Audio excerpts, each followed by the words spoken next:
What's up guys, and welcome to Kwapong Kreatives. My name is Benjamin. In today's video, I'm going to talk about how I change white skies to blue skies in Photoshop.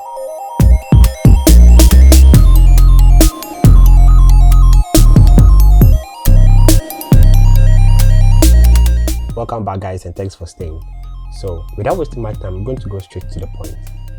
I'm going to use this image for today's video, and what I'm going to do first is I'm going to duplicate my background layer with Ctrl J, and then use my quick selection tool over here to make a selection of the part of the image that I want to change the color, that is the white skies.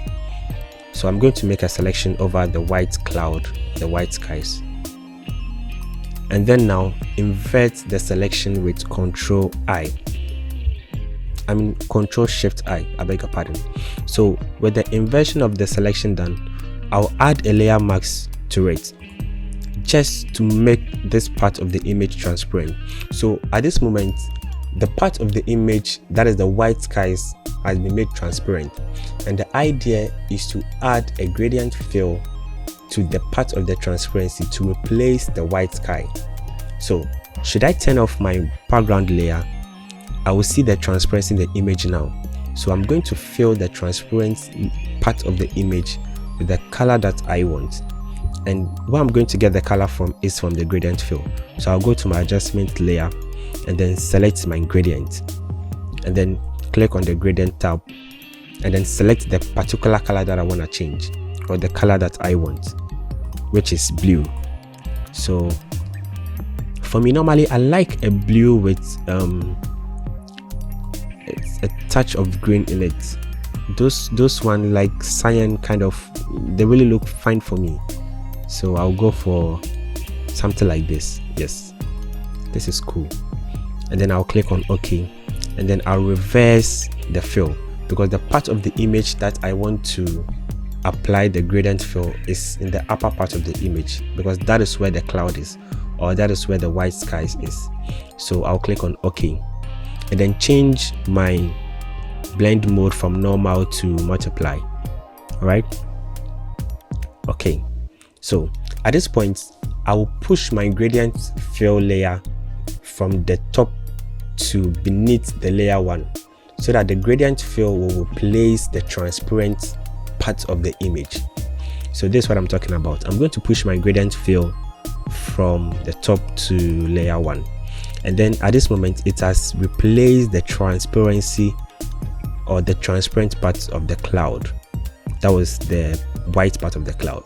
So I can see that the selection that I made earlier on is really strong at the edge, which is not realistic. So what I'm going to do now is I'm going to click on my mask, and then select my brush tool, and then making sure that my foreground color is black.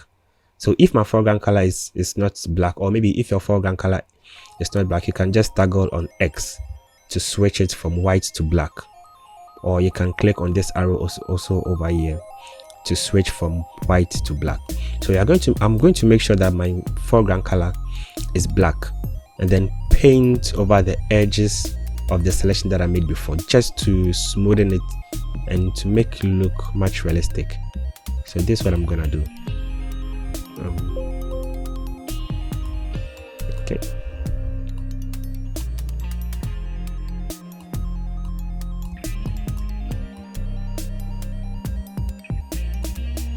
Okay, so I'm going to toggle on X just to make a correction at this part of the finger, and then toggle back on X again. All right, so this is what I have at the moment, and it's very strong. The gradient fill that I applied in the transparent part of the image is very strong, but I won't reduce the opacity. What I will do is I'll rather reposition the gradient fill by duplicating on the gradient fill layer. So at this dialog, at the gradient fill dialog, I will be able to push my gradient fill upwards a little, just to reduce the strength. Maybe this is fine. Yes. So instead of reducing the opacity, what I've done is to rather reposition the gradient fill layer to the desired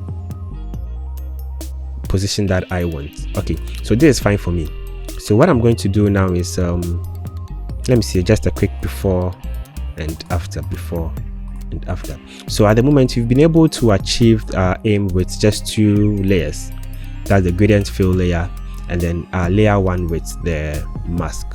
But what I would like to add to the image now is I would like to add the vignette to the image. So I'm going to merge all my visible layers with Ctrl Shift Alt and then E, and then use Ctrl Shift A to access the camera raw filter, or you can as well access the camera raw filter from going to the filter and then camera raw filter.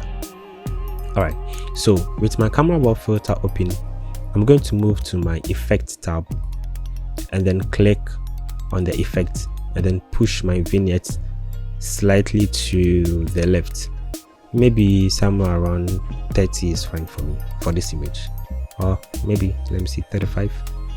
Okay, 33 is fine. All right, so good. So at this moment, this is what I have before and then the after, before and then the after. Okay, so thanks guys for staying and then watching the video. I hope you guys enjoyed today's video. Kindly support the channel by subscribing and then clicking on the like button, and drop some comments in the comment section also, and I will gladly respond. Thanks guys, and see you in my next video. Bye.